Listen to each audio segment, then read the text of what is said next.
আমার বাবা আমাকে হেভি খেলাতো ছোটোবেলা থেকে, মানে এমনি মানে মুডের ওপর।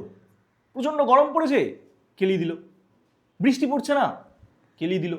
পুজো দেরিতে পড়েছে, খেলিয়ে দিল। ভাবতাম যে সালা মালটা আমাকেই এত খেলায় কেন।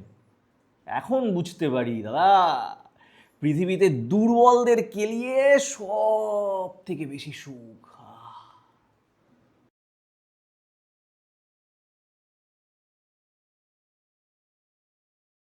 নমস্কার, ওয়েলকাম টু ফালতু কথা। আমার নাম হরিদাস পাল, আপনারা সবাই জানেন। আর আমার কাজ আমার এই পডকাস্টে বিভিন্ন ফালতু লোকেদের ডেকে এনে তাদের সাথে ভাট বকা। আর আজকে আমাদের সঙ্গে আছেন এমন একজন যার রিয়েল লাইফে কোনো অস্তিত্ব নেই, এক এবং অদ্বিতীয়, যার প্রিয় খাবার কি বলুন তো? খিস্তি। ইনি একই সঙ্গে খিস্তি দাতা এবং খিস্তি খেকো, the one and only netizen. নমস্কার নমস্কার। নমস্কার, আপনার নাম? True sir. কি পাচ্ছেন? এটা কোনো নাম হয়? আহা, আসল নামটা বলে দিলে আইডেন্টিটি ডিসক্লোজ হয়ে যাওয়ার চান্স থাকে না। আইডেন্টিটি লুকিয়ে রাখেন আপনি? টেরোরিস্ট নাকি? আহা না না, আরে এ বাবা, কী করে বোঝাই আপনাকে? ও মানে ফেক প্রোফাইলের আড়ালে থাকা আসল মানুষটাকে যাতে কেউ চিনতে না পারে সেই জন্য। Exactly, yes. আচ্ছা, হ্যাঁ। তো আপনার প্রোফাইল তো বিখ্যাত মশাই। আবার প্রোফাইলটা আবার লক করা। হ্যাঁ, নাম ট্রু ষাঁড়। এই ষাঁড়টা কেন? গুতোই বলে লোকজনের পিছনে ইয়া বড় বড় শিং দিয়ে। থাক থাক থাক। আপনি আপনার এই লক প্রোফাইল থেকে একজন বিবাহিত কাপলের ছবিতে গিয়ে কমেন্ট করে এসেছেন, দাদা হাতি পোষার তো বিশাল খরচ, দেখবেন বাড়িতে ইডি না আসে। কেন করেছেন? আরে ওই বউটা কত মোটা দেখেছে রে, বটটা প্যাকাটি।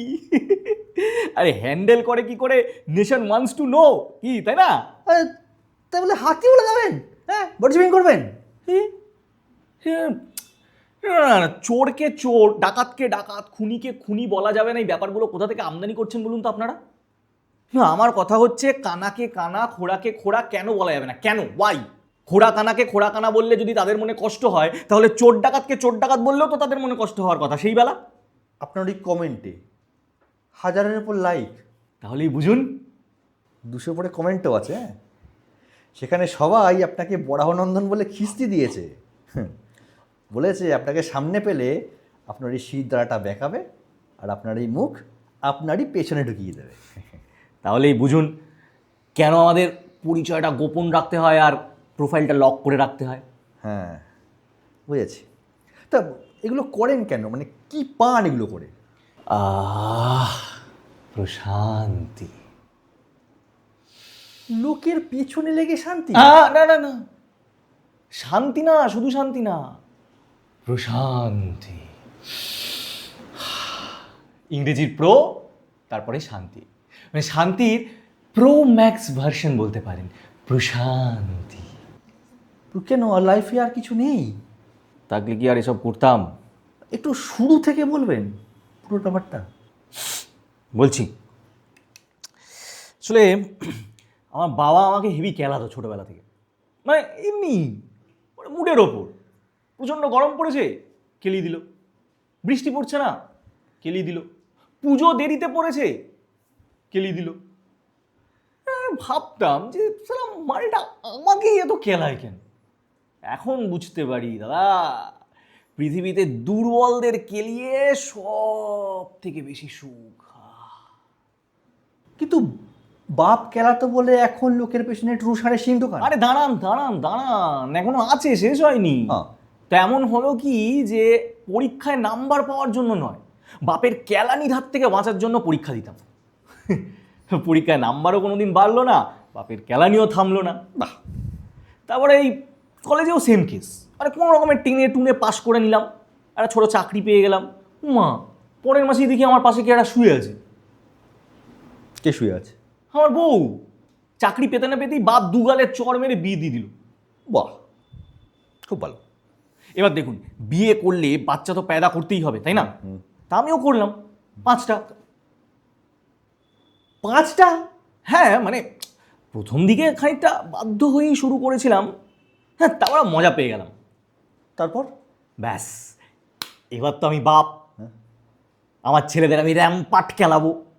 কিন্তু আমি ভুলে গেছিলাম বাপেরও বাপ থাকে, আমারও বাপ ছিল। আমি আমার ছেলেদেরকে রামপাট খেলালে আমার বাপ তার ছেলেকে খেলাতো। আসলের থেকে সুদই বেশি কাকা। জাসালা, কি আর বলবো, বাড়িতে চাপ, অফিসে চাপ, চায়ের দোকানে চাপ, সব জায়গায় খালি চাপ আর চাপ। তারপর এলো চাপ মুক্তির উপায়, সোশ্যাল মিডিয়া।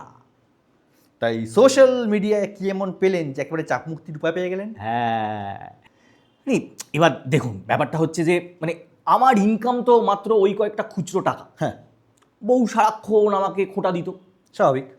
তো এবার পাশের বাড়ির সুনীল ওর বউকে মাসে মাসে কত কিলো কিলো সোনা দিচ্ছে, কোথায় কোথায় ঘুরতে নিয়ে যাচ্ছে, সেই সব সারাক্ষণ আমার কানের কাছে বলতে থাকতো। আমার মাথা খারাপ হয়ে যেত। হ্যাঁ, তা একদিন মাথা ঠিক রাখতে পারলাম না, সুনীলের পোস্টে গিয়ে কমেন্ট করে দিলাম, কি এত টাকা পাস থেকে বউকে কোথায় মারাতে পাঠাস। ব্যাস, পরের দিন শুধু আমার বাপ কেন, সারা পাড়া আমাকে কেলালো।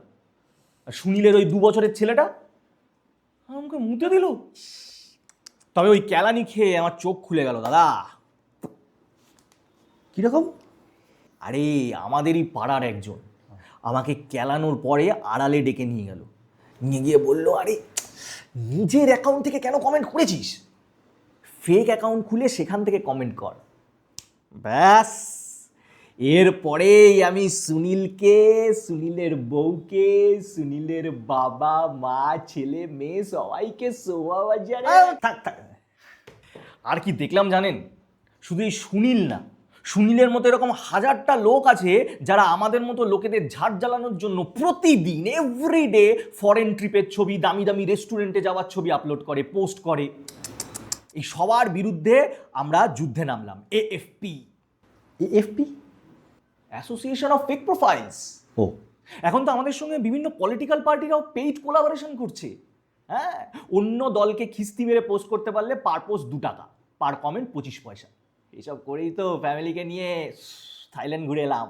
লোককে খিস্তি মেরে থাইল্যান্ড ঘোরার পয়সা পেয়ে গেলেন? খিস্তি মামা, খিস্তি heavy demand, market price high. আমাদের দর্শকদের জন্য কোনো স্পেশাল টিপস? Yeah sure. খিস্তি সবসময় অনলাইনে দেবেন, সামনাসামনি দেবেন না। সামনাসামনি দিলে কেলানি খাওয়ার ভয় থাকে, কিন্তু অনলাইনে দিলে কেউ আপনার টিকিটেও ছুতে পারবে না। সবসময় ফেক প্রোফাইল বানিয়ে সেখান থেকে খিস্তি করবেন। মনে রাখবেন, কেউ যদি রিপোর্ট মেরে আপনার প্রোফাইল উড়িয়েও দেয়, নতুন প্রোফাইল বানাতে ম্যাগি বানানোর থেকেও কম সময় লাগে। হ্যাঁ, আপনার জন্য এটা স্পেশাল টিপস। অনুলোম বিলোম করার থেকে বেশি উপকার পাবেন, করে দেখুন। তাই ইয়েস, আজকে আমরা আমাদের গেস্টের থেকে একটা নতুন জিনিস শিখলাম যে আজকের দিনে সোশ্যাল মিডিয়ায় খিস্তি মেরে ফরেন ট্রিপ করা যায়। ডাক্তারি, ইঞ্জিনিয়ারিং, শিক্ষকতা এইসবের মতো সোশ্যাল মিডিয়ায় খিস্তি মারাটাও আজকের দিনে একটা প্রফেশন। আর আপনি যদি আপনার মেন্টাল হেলথ ঠিক রাখতে চান তাহলে কিন্তু খিস্তি মারতে হবে। তবে হ্যাঁ, প্রোফাইলটা যেন ফেক হয়, নাহলে পেছনটা মারা যাবে। আজকে পর্যন্তই। পরের দিন আবার ফিরে আসবো নতুন কোনো ফালতু লোককে নিয়ে, তার সঙ্গে ভাট বকতে। ততক্ষণ সঙ্গে থাকুন, দেখতে থাকুন ফালতু কথা। সোজা হবে, খোঁজা হবে, খোঁজা গাজা মনে হবে, প্রশ্ন এমন হবে উঠে